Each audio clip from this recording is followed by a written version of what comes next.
The things that void your fasting, scholars say, are 7. So memorize them, and then you don't have to worry about anything else, because now you know that these 7 nullifies your fasting, nullify your fasting, so anything else does not. First of all, eating and drinking. So eating and drinking, anything that goes into your stomach, through the mouth or through the nose, then this nullifies your fasting.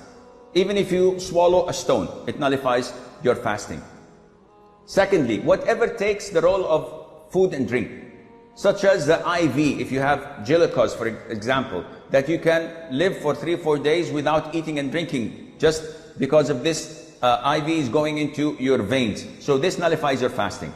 And this means that if I take antibiotics, if I take Voltaren shots, if I take insulin, if I take penicillin, anything that does not nourish me, that does not take the role of eating and drinking, this doesn't nullify your fasting. So if someone says, if I have to take vaccines, does it affect my fasting? No, it doesn't. I have to extract a tooth, and the doctor gives me or anesthesia. Does it affect my fasting? The answer is no. Thirdly, vomiting intentionally. I ate too much, I have something going on, I don't like it, I put my finger or smell something and I vomit intentionally, this voids my fasting.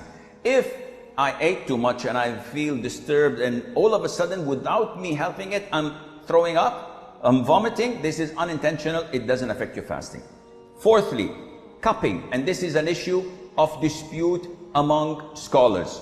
So the most authentic opinion, it's safer not to cup while fasting. Cupping is having scratches and slashes on the back of your neck or on your shoulders, and then extracting the rotten blood. And it's a form of healing and medication. It is good, the Prophet encouraged it, alayhi salam. But during fasting, refrain from it, because it's an issue of dispute.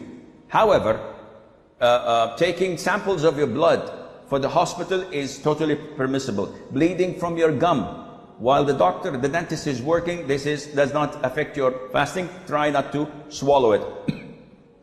What else? Donating blood, if it wears you down and it's a pint or two, if in this case, make it after Maghrib. And if you don't have the possibility to make it after Maghrib, then do it and make up for that day. Fifthly, ejaculation. Any person ejaculating while he's awake, of course, because this is different than nocturnal emission. What you suffer or what you have of what they call wet dreams, when you ejaculate while sleeping, this doesn't affect your fasting at all. But if you do it intentionally while awake, by looking at something or thinking or masturbating, this nullifies your fasting. Sixth is intercourse, and this is the highest of all. And we spoke about the expiation in the beginning. Seventh is the blood of menses or postnatal bleeding. These two, if they exist, then the fast is void, even if it's seconds before the adhan of the Maghrib. Now, if you look at toothpaste and look at these 7 categories, you will find that as long as it doesn't go into your throat, you're in the clear.